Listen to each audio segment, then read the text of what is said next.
With Brexit dominating the news headlines in the United Kingdom, many of us have lost track of other events that are happening around the world. One of the saddest situations at present is a situation in Venezuela, which seems to be causing turmoil across the entire region in South America. One witness to this tragedy is nonetheless Father Peter Walters, founder of Let the Children Live.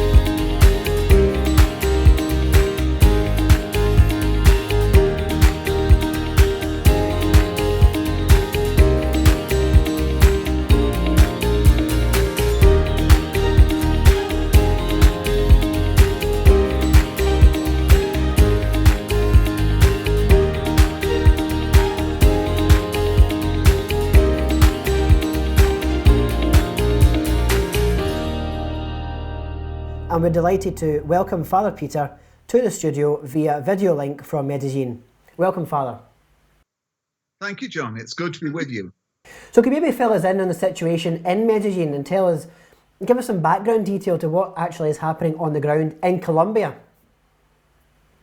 Well, Colombia is right next door to Venezuela, and we are the country that has the longest frontier with Venezuela. And most of the roads, because of where the mountains are in Venezuela, lead to Colombia. So the unfolding of the tragedy that is going on there as the government disintegrates and the infrastructure of the country falls apart because of mismanagement and misgovernment is being felt very greatly in Colombia, because last year alone, more than a million refugees ended up in Colombia. In the city where I live, the city of Medellin, we received last year more than 60,000, and they're still coming. So this is an enormous tidal wave of human misery, really, that has been sort of emptied onto Colombia and that is still continuing to flow. So obviously this is coming at a time where you're also trying to care for the children in Colombia. Well, yes, we're very small organization, and we already felt that we had our hands full as things were. If there's one thing that Colombia doesn't need, it's to import more poor people from outside. We've got plenty enough of our own. But thank goodness the Colombians so far have been remarkably welcoming and tolerant to the refugees. Is there a certain tension in your resources being spread to cover the Colombians that you look after and then this influx of Venezuelans? Yes, it's very difficult. We were already, as I said, fully stretched economically, and we were having to make cutbacks. And now somehow we've got to feed even more children. At the moment, we're working with some 60 of the Venezuelan youngsters every day, as well as our own children.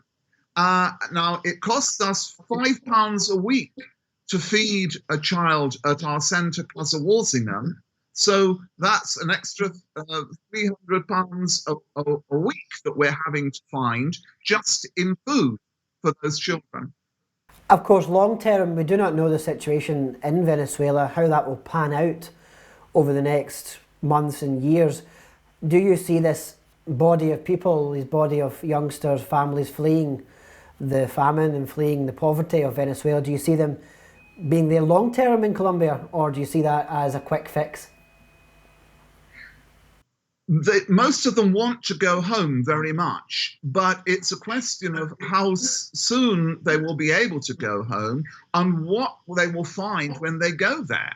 Because the infrastructure of Venezuela, from what I gather, has been so damaged. It's not a question of if there's a change of government, things will improve overnight.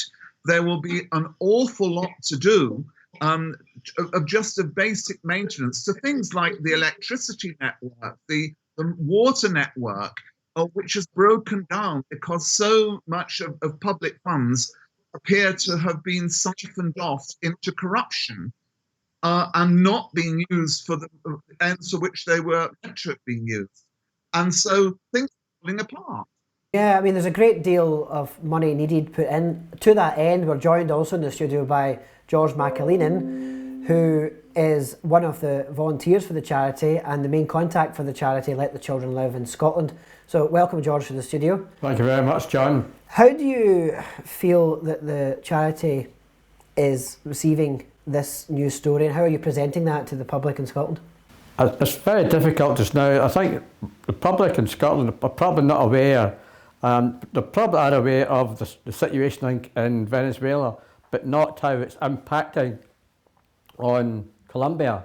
At the moment, I am sending out some packs of information to supporters in Scotland, making them aware of the situation and how it's impacting on the funds of our charity. And hopefully the supporters here will respond and increase the funds to the charity and help Peter. Peter, what would you like me to do? Is there anything more that you'd like me to do? You're already doing a very good job, George, but please keep on with the same, raising the issue and emphasizing that these are genuine refugees, not economic migrants. Most of them are women and children. We're finding that most of the children that we're working with amongst the refugees are 5, 6, 7 years of age. Many of them have had their growth stunted and are very malnourished. Some of them have acute health problems. For example, I have one little boy who's 8 who has type 1 diabetes. He had to flee to Colombia because he couldn't get the insulin that he needs to inject himself with every day in his country. Another lad we got from Venezuela is epileptic, and he couldn't get the drugs he needs to control his epilepsy. So the needs of these children is very acute. And the trouble is, as I say, again, there are some 60,000 of the refugees last year, more now, many of them being children. And if we're helping 60 at the moment, that's only 1 in 1,000. What about the other 999? So fortunately, we're not the only organization that's working in this field, but the response needs to be much greater. And this is only one city we're talking about. Colombia is being left to bear the brunt of this humanitarian tragedy, and it needs the support of the international community. Father, for our communities locally here who wish to support the crisis that's ongoing and to support your charity, and specifically, how do they donate? How do they get the money from their account? Obviously, George is doing a lot of good work on the ground here, collecting, but is there a way to donate online or a way to donate directly to this crisis? Yes, via our website at www.letthechildrenlive.org, or by sending through the not cash but checks through the mail to PO Box 11, Walsingham, Norfolk, NR 22 6EH. That will reach us. Or, of course, the best thing to do is contact George and arrange for a fundraising event rather than just a one-off donation, because that would involve more people. So, George, Father Peters there has asked yourself to give some details. How would people get in touch with yourself? Well, I've asked, as I said, I'm sending out some an information pack, and I'm asking people if they want to support the charity, to gift aid it, or I've also sent out a standing order, and if they might want to donate support on a regular basis, and the cheques can be sent to me. Make sure that cheques are made out to Let the Children Live, and then I have access to the charity bank account in Glasgow, and I would deposit the money as quickly as possible. So yeah, this is a very, this time of the year Catholics are thinking about Lent. We're coming towards the end of Lent, so this would be a very worthwhile charity to support. How is your preparations for Holy Week ongoing in Medellin? Well, you can imagine it's very busy here. I'm attached to a parish. I'm a sort of honorary curate. And although the Casa Walsingham does not celebrate all the rites of Holy Week, obviously our parish does, because we feel that it should be done on a parish basis.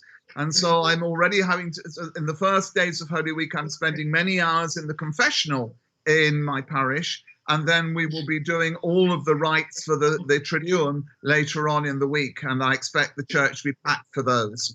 Well, thank you very much, Father, for dropping in to speak to us on your very busy Holy Week schedule to discuss the sad crisis in Venezuela, and we hope that by this quick church chat that we'll have some more extra funds to help the poor and impoverished who are fleeing this terrible situation. So thanks again and have a happy and holy Easter. Well, bless you, John. Thank you very much indeed. And may I also ask for your viewers to keep us in their prayers, because prayer support is absolutely vital as well. May God bless you all. Thank you so much. I'll see you in June, Father. I'll look forward to that, George. Bye-bye. So thank you all for watching this church chat with Father Peter Walters live from Medellin and George McAleenan of the charity Let the Children Live.